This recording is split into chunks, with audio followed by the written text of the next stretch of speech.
ఏపీలో పరిపాలన సౌలభ్యాన్ని మరింత మెరుగుపరిచే దిశగా సీఎం చంద్రబాబు నాయుడు కీలక నిర్ణయం తీసుకున్నారు. రాష్ట్రంలో కొత్తగా 3 జిల్లాల ఏర్పాటుకు ఆమోద ముద్ర వేశారు. మంత్రుల కమిటీ సమర్పించిన నివేదికపైన 2 రోజుల పాటు సమీక్ష నిర్వహించిన చంద్రబాబు కొన్ని మార్పులతో ఈ ప్రతిపాదనను అంగీకరించారు. దీంతో రాష్ట్రంలోని మొత్తం జిల్లాల సంఖ్య 26 నుంచి 29కి చేరనుంది. కొత్తగా మార్కాపురం, మదనపల్లె, పోలవరం జిల్లాలు ఏర్పడనున్నాయి. పోలవరం జిల్లాకు రంపచోడవరం కేంద్రంగా ఉండనుంది. ఈ నిర్ణయంతో ప్రభుత్వ సేవలు ప్రజలకు మరింత చేరువవుతాయని, గ్రామీణ ప్రాంతాల్లో అభివృద్ధి వేగవంతం అవుతుందని ప్రభుత్వం భావిస్తుంది. జిల్లాలతో పాటు రెవెన్యూ వ్యవస్థలోని కీలక మార్పులు చేశారు. రాష్ట్ర వ్యాప్తంగా 5 కొత్త రెవెన్యూ డివిజన్ల ఏర్పాటుకు కూడా సీఎం అంగీకరించారు.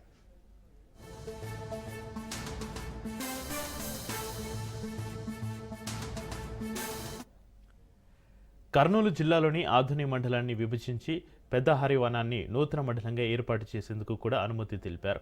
ప్రజల నుంచి వచ్చిన విజ్ఞప్తులు, పరిపాలనా అవసరాలను దృష్టిలో ఉంచుకుని మంత్రుల కమిటీ ఈ సిఫార్సులు చేసింది. త్వరలోనే ఈ కొత్త జిల్లాల ఏర్పాటుకు సంబంధించిన అధికారిక ప్రక్రియను ప్రారంభించి కార్యాలయాలు, అధికారుల నియామకంపై దృష్టి సారించనున్నారు.